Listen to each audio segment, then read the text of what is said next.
Hey guys, James here. Welcome back to my page. We got new comic reviews coming to you. Um, Not a lot on my list this week. Typically, I should have one more book, Batman Incorporated.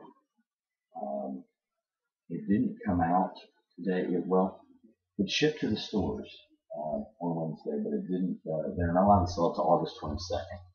Evidently, they had a school shooting, like a teacher shooting at the classroom, something like that at the beginning of the issue. And so DC is holding it back because of the recent shooting in Colorado.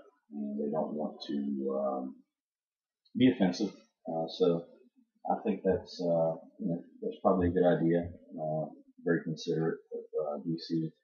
And we can wait till August 22nd to pick up that book and look forward to reading it. I'm going to start off my reviews with Amazing Spider-Man 690 here. This is my third issue with Amazing Spider-Man recently, and I'm just not I'm not impressed. I read Spider Island, that story arc. I picked it up in back issues, and then decided, well, hey, I like that. I'm gonna go ahead and pick up Amazing Spider-Man and see how it goes. And I'm gonna give it a few more issues, but if not, I'll just drop it again. This issue, it's the same thing. I just feel like they've been doing Spider-Man forever, which is he's always got to protect everybody. He doesn't want anybody to die. He's upset, I guess, a few issues ago. The Silver Sable thought she was dead.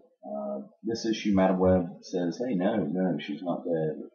You're not responsible for her death."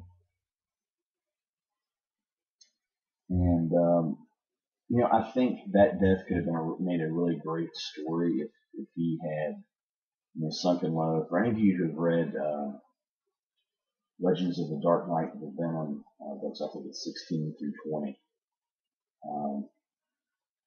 Batman couldn't save somebody, and he's essentially dark. He gets into drugs. He has this mental breakdown, basically, and then a rebuilding, a rebirth, him coming out of that. And something like that could have been done with this, and just they didn't kill off the character that's supposed to die. And this, just Spider-Man's off the hook for that. He's not going to explore anything now, any of the darker side. I'm just disappointed in it.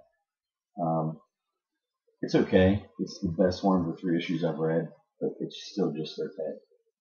I'm not really going to get into the story. If you guys want to read it, go right ahead.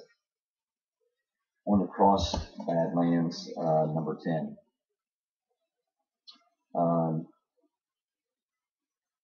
This is pretty good.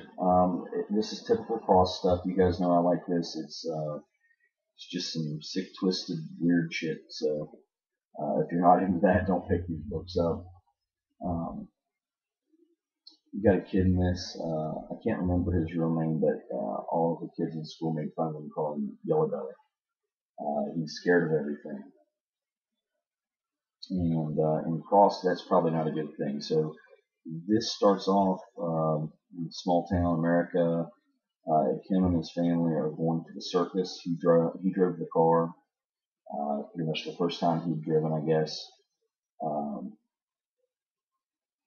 Watch the circus. He watches this thing. It's like a freak show tent, and this thing called the Freak, or the Geek. I'm sorry, the Geek. And he was scared of it, so he's so proud of himself, sitting through it, not freaking out. And then the Cross arrived. So this story starts off kind of like at the beginning of the outbreak of the Cross.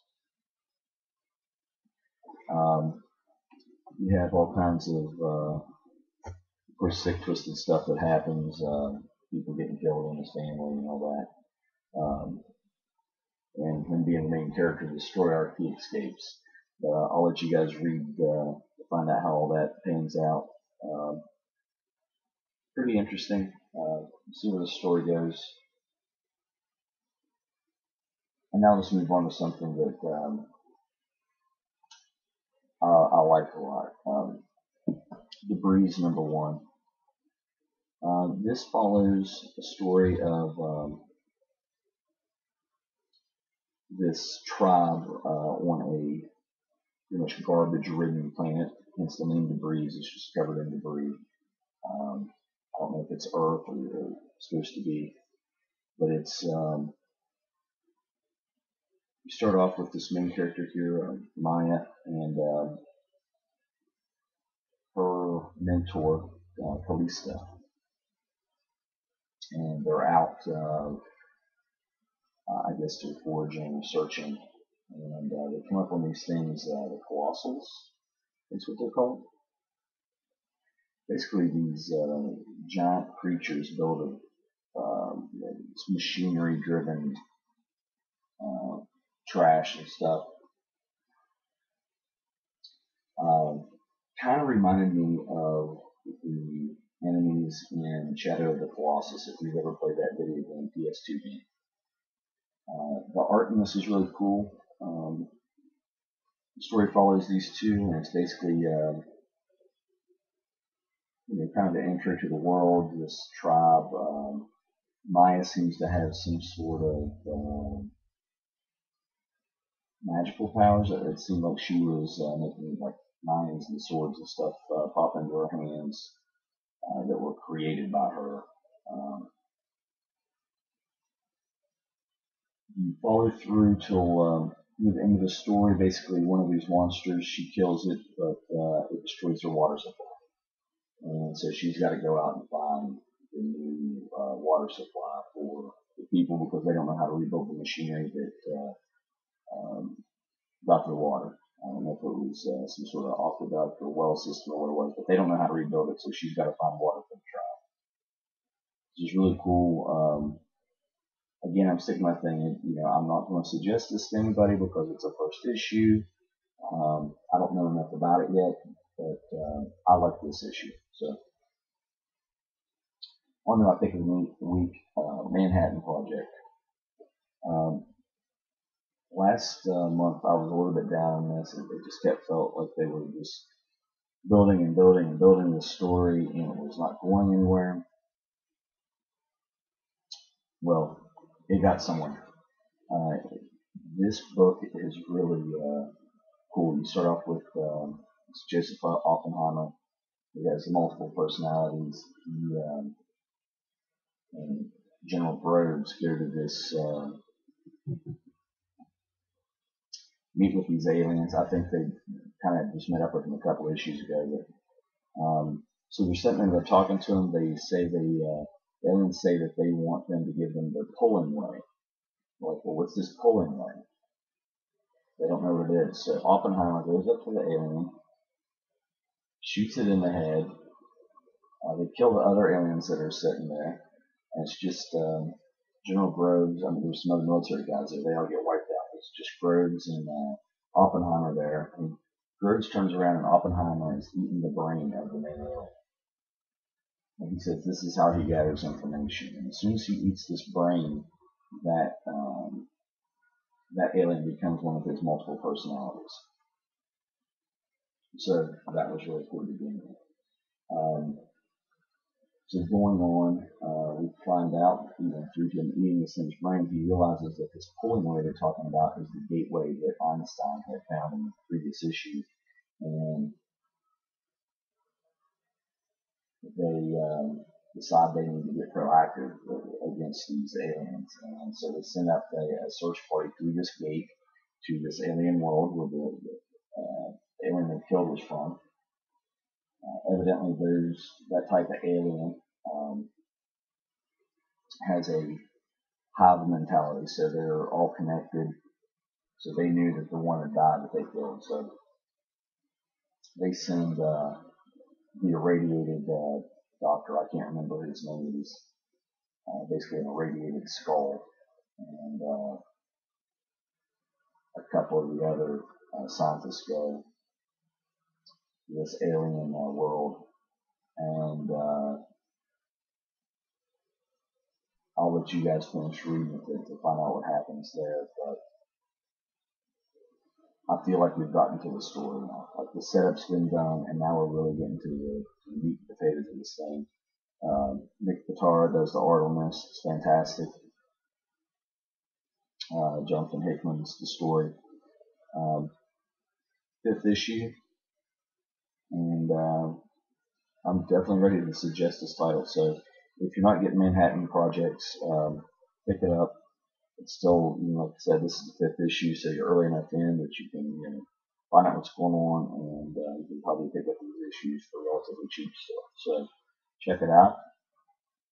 A couple other things I want to show you I picked up. Some things I talked about in my other videos that I wanted to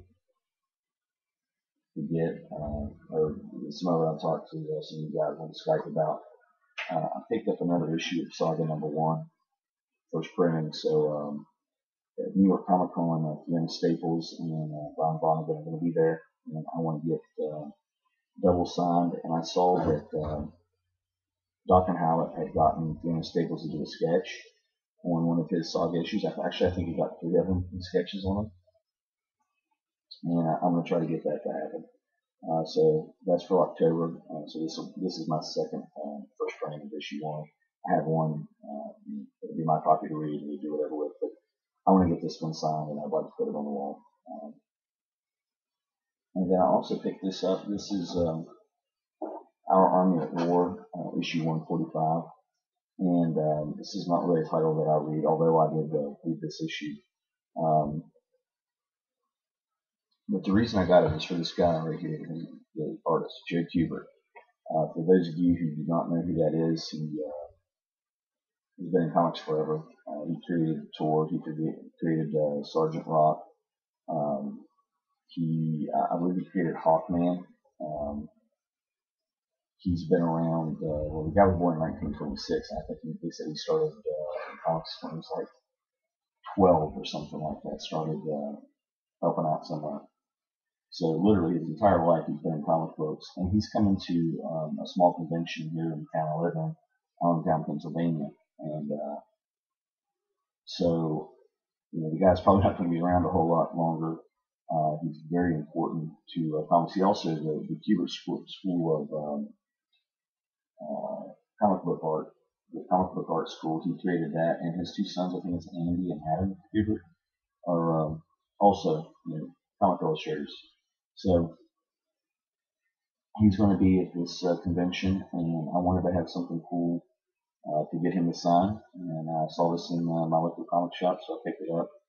It's just a cool Silver Age Army at War Sergeant Rock issue, and I'm going to get him to sign that. And I'm going to pick up something else later on to get him to sign. But since I had a small list this week, I went ahead and picked those up. So thank you for watching. If this is your first time here, please subscribe. You guys that are coming back, thanks for coming back. And all my recent subscribers, thank you for subscribing and watching. Love to hear from you guys. Any comments, please leave below. And give me the thumbs up. Hate it, give it the thumbs down, but tell me why. Tell me what I can do better. I really enjoy doing these videos, and I hope you guys enjoy watching. So until next time, this is James.